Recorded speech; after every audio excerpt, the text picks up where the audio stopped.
Welcome back. Kenya loses nearly a third of its budget to corruption. That's according to the country's Auditor General. The East African nation has been several times been ranked as amongst the most corrupt globally.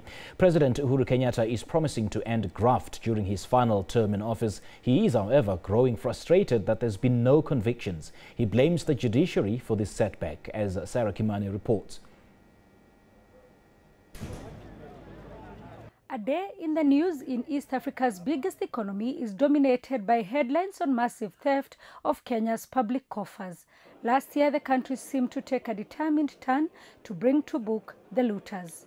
With the appointment of new chief prosecutor and a new head of criminal investigations. To those engaged in fraud and abuse of office, you can run, but you will never hide.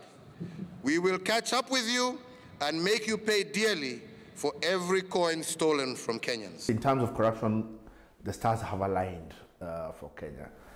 First, there is a public that has become totally fed up with the corruption issue. And I think the president has tuned into the fact that he has to bite the bullet on this one.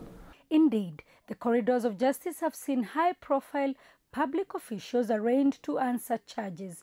The cases have, however, failed to move beyond this step. Most of the suspects are still free on bail, with the judiciary facing accusations of giving immunity to white-collar criminals.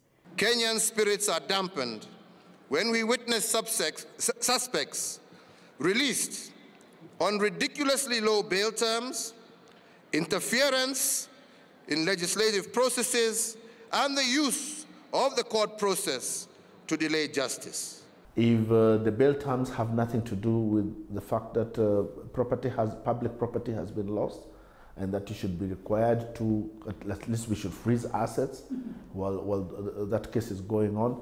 If the court is not mentioning those things even at its releases you on bail, then those are bail terms that have absolutely no regard to the public interest.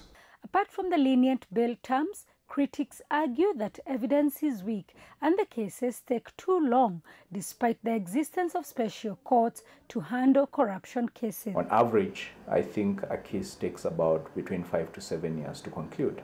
But we know that there are others that have taken forever, over a decade. Experts argue that only a top-bottom approach will deliver for Kenya. There are political questions. We cannot wage an effective fight against corruption without a political leadership that upholds integrity. So which way, Kenya? Can the East African nation finally win this war? Yes, this war can be won.